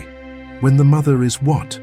Eleanor's voice had taken on a dangerous edge that Sarah recognized from childhood arguments. When the mother is someone who might use that child to make demands on the family's resources, Victoria finished smoothly. Not that anyone thought you would do that deliberately, of course, but accidents happen, and children are expensive to raise properly. Alexander's hands were clenched so tightly on his napkin that his knuckles had gone white. Victoria, that's enough. Oh, but I'm just trying to help Elena understand the situation as it really was, Victoria said innocently. She asked for my perspective, after all. Elena was studying Victoria with the kind of intense focus that suggested something was shifting in her mind. You seem to know a lot of details about my relationship with Alexander and my pregnancy. Were you particularly close to the situation? For the first time, Victoria's confident demeanor flickered slightly. I was a friend of the family. Naturally, I was concerned about Alexander's welfare. Concerned enough to involve yourself directly, Elena pressed. Victoria took a sip of champagne to buy herself time. I'm not sure what you're implying. I'm not implying anything, Elena said, her voice growing stronger. I'm asking a direct question. Did you take any action to try to end my relationship with Alexander? Sarah could see sweat beading on Victoria's forehead, despite the air conditioning in the restaurant. I may have expressed my concerns to Richard Blackwood about the unsuitability of the match. What kind of concerns? That you were obviously after Alexander's money, that you had probably gotten pregnant deliberately to trap him, that someone of your background would never be able to handle the responsibilities of being part of our world. Eleanor was quiet for a long moment, and Sarah could see something changing in her mother's expression, a hardness that hadn't been there before, as if puzzle pieces were starting to click into place. You convinced Alexander's father to pressure him into giving me an ultimatum, Elena said slowly. I simply pointed out some obvious truths, Victoria said defensively. And when that didn't work, when I left rather than submit to being molded into someone else, what did you do then? Victoria's face had gone pale, and she was gripping her champagne flute so tightly, Sarah was afraid it might shatter. I don't know what you're suggesting. But Elena wasn't finished. You couldn't accept that your plan had backfired, could you? You expected me to either cave to the pressure and become the kind of wife you thought Alexander should have, or to simply disappear quietly. When I chose to leave but stayed in the area raising his child, that created a different problem. Elena, I think you're confused, Victoria said, but her voice was shaking now. No, Elena said, and suddenly her voice was different, stronger, more certain. I'm remembering. Sarah felt her heart stop as she watched her mother's face transform. The confused woman who had been trying to piece together fragments of her past was disappearing, replaced by someone who was rapidly recalling exactly what had happened to her 14 years ago. You called me, Elena said, her eyes fixed on Victoria's increasingly panicked face. 3 days before I disappeared, you said you had information about Alexander that I needed to know, information that would affect Sarah's future. Victoria was shaking her head frantically. That's not... I never... You told me to meet you at Miller's Point because you didn't want to be seen talking to me in public. You said Alexander was planning to file for custody of Sarah, that he was going to try to prove I was an unfit mother and take her away from me.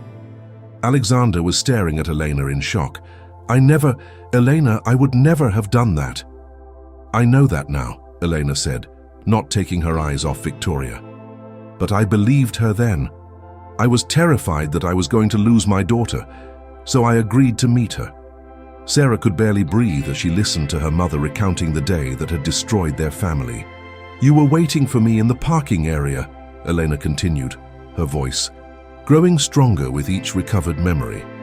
You had someone with you, a man I didn't recognize. You told me that if I really loved Sarah, I would disappear and never contact Alexander again. That way, Sarah could be raised properly, with all the advantages that Alexander's family could provide. Eleanor, you're imagining things, Victoria said desperately. The head injury has obviously affected your ability to distinguish between reality and delusion. When I refused to abandon my daughter, the man grabbed me, Elena went on as if Victoria hadn't spoken. I tried to run, but he caught me. You told him to be careful not to kill me, that it had to look like an accident. Victoria stood up abruptly, knocking over her champagne glass. I'm not listening to these ridiculous accusations. You're clearly mentally unstable.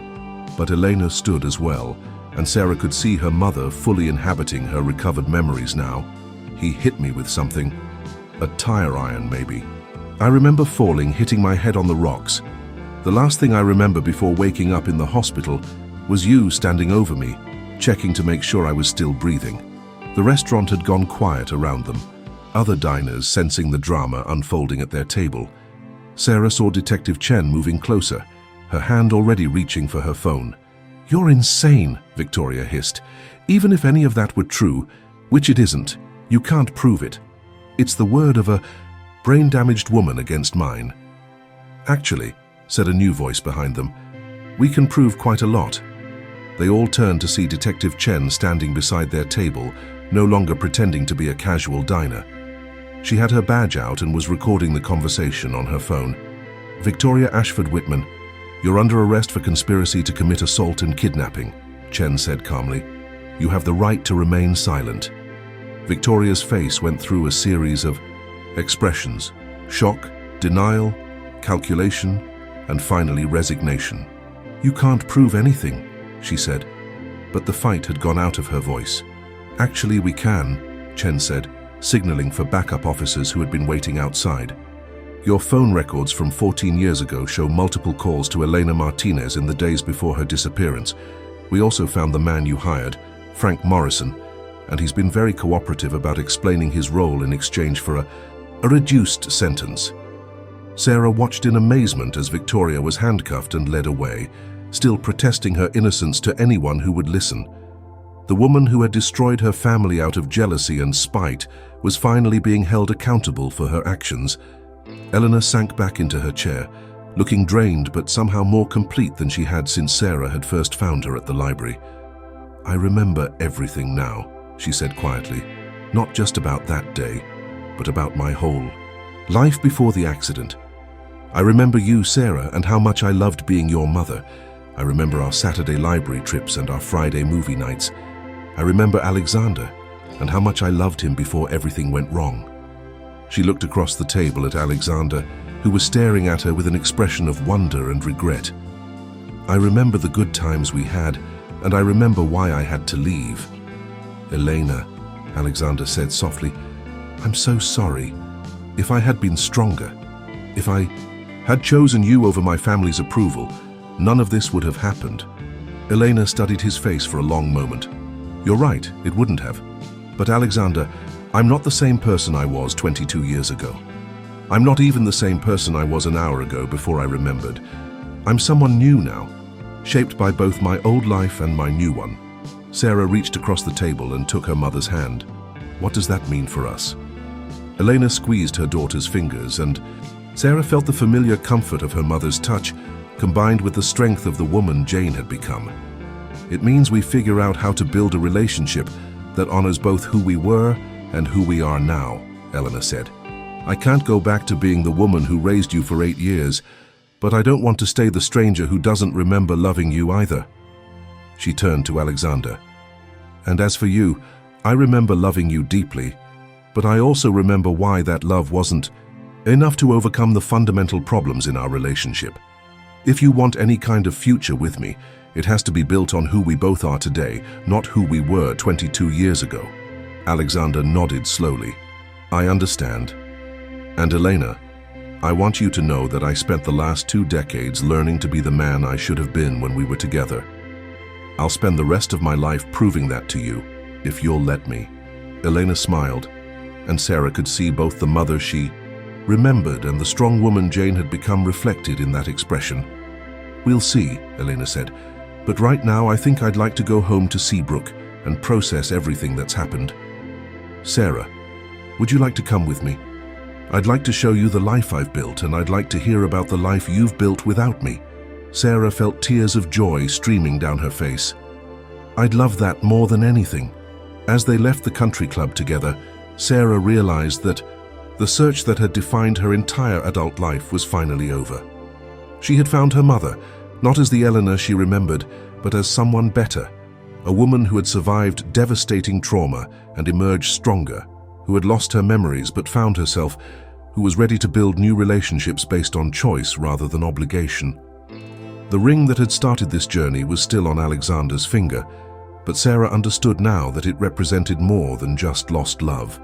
It was a symbol of second chances, of the power of truth to heal old wounds, and of the kind of love that transcends time and memory, and even the worst mistakes people can make. 6 months later, Sarah stood in the garden behind Elena's house in Seabrook, watching her mother tend to the roses she had planted in neat rows along the back fence. Elena had decided to keep the name Jane professionally, but had begun using Elena again with family, creating a bridge between her two identities that honored both parts of her story. Alexander visited most weekends, not as Elena's former fiancé trying to recapture the past, but as someone earning his place in her present through patience, respect, and the kind of steady devotion that asked for nothing in return. Their relationship was tentative and careful, built on daily choices rather than grand gestures, but Sarah could see genuine affection growing between them. "I've been thinking about something," Elena said, straightening up from the roses and wiping dirt from her hands. "What's that?" Sarah asked, settling into one of the Adirondack chairs that faced the ocean. "I want to write a book about all of this. About losing my memory and finding my identity. About the difference between the family you're born into and the family you choose. About the way love can survive even when everything else falls apart." Sarah smiled. "I think that's a wonderful idea. What would you call it?" Elena sat down in the chair beside her daughter and considered the question. "I was thinking the space between Elena and Jane, about the woman I was, the woman I became, and the woman I'm choosing to be now. I love it," Sarah said, "and I love you. Both versions of you." Elena reached over and took Sarah's hand, the gesture as natural as breathing. "I love you too, Mija. More than the stars love the night sky. As the sun set over the water and painted the sky in shades of pink and gold, Sarah realized that sometimes the best endings are really beginnings, and sometimes the family you fight to keep is even stronger than the family you started with. In the distance, she could see Alexander walking up the beach toward the house, carrying takeout from their favorite seafood restaurant, and probably worrying that he was intruding on mother-daughter time. Sarah waved at him to hurry up, and Elena smiled at the gesture that welcomed him into their carefully rebuilt family.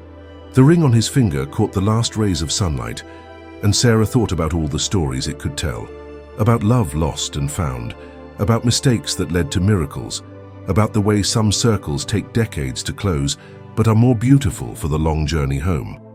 The waitress had revealed a secret to the billionaire, but in the end, they had all revealed something more important to each other, that love is not about possession or perfection, but about the courage to choose each other again and again, even when the choosing is hard, even when the memories are lost, even when the only thing you have to build on is hope and the promise that tomorrow can be different from yesterday. And in a small house by the sea, 3 people who had found each other across time and trauma and the wreckage of their own mistakes sat down to dinner together, finally understanding that some families are worth waiting for, no matter how long the journey takes.